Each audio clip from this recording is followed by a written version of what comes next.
Welcome to Baskin Robbins. Would you like to try our mango fruit blast? Hey, today I'm going to briefly talk about the effects of mass incarceration and why we need to reform our criminal justice system. And I will use scenes from the movie Ant-Man to help guide this presentation. So, a little background information on the scene at the ice cream shop.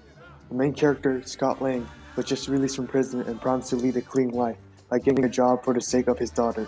However, since he has a criminal record, and despite him having a master's degree in electrical engineering, he's not able to hold on to his job, not even at an ice cream place.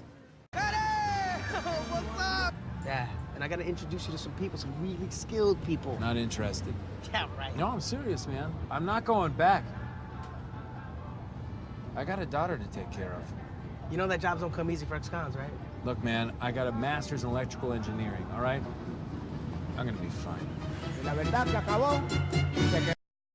Now, before we go back to the ice cream scene, I'd like to talk about prison populations and its demographics. According to the Bureau of Justice, there were an estimated 4.5 million adults under community supervision, both probation and parole, in 2016. But for the number of adults that were incarcerated, the website Prison Policy lists the number at 2.3 million for 2018. That is a lot of people in prisons, and in fact, although the United States has less than 5% of the world's population, according to the Washington Post, we have 25% of the world's total prison population. The prison population can be further analyzed based on demographics, and the results are jarring. The Sentencing Project reviews that more than 60% of the people in prisons today are people of color.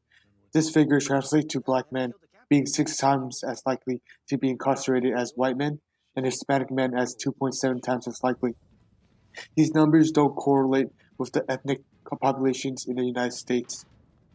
In 2016, blacks represented 12% of the black population and had 33% prison population. For Hispanics, the percentages were 16% for 23%. This means that although blacks and Hispanics are minorities in the United States, they are heavily overrepresented in prisons. And this is due to the racial bias in our justice system. I see you in the back, Chief. Pronto. Sure thing, Dale. Shivani states that, for one, there is evidence that inmates are impacted psychologically. Upon entering a prison, the inmate needs to quickly adapt to their new environment. And because prisoners lack personal choice, they lose the ability to think for themselves. Also, due to prisons, they might experience emotional withdrawal, depression, and even trauma. Even after an inmate becomes free, however, the effects of prison still affect them. Pull up some chair.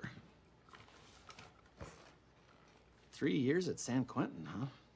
You found out. Convicted felons lose the right to vote until they complete their sentence, depending on the state they live in. But the most important privilege that convicts lose is work. Employers are reluctant to hire people with criminal records, preventing millions of American men from rebuilding their lives. And because of this, many people, and especially people of color, still feel confined after prison. Breaking and entering, grand larceny. Look, I'm sorry. I don't do it anymore. Prisons affect not just the inmates, but also their families.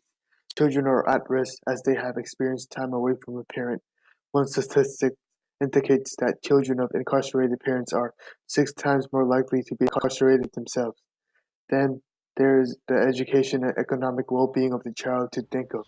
Well, I'm very happy in this job, and I really just appreciate the opportunity to help You're support fired, of course. So, how do we fix this problem caused by mass incarceration? One solution is to simply end it.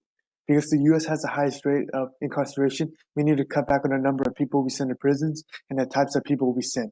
Our justice system puts a disproportionately number of blacks and Hispanics behind bars, which reinforces racial inequality. We should eliminate prison sentences for lower-level crimes and reduce sentences that are necessary. But most importantly, we all need to reevaluate the current system so that justice can be fair for everyone and that even people who have made mistakes in their life can have a second chance.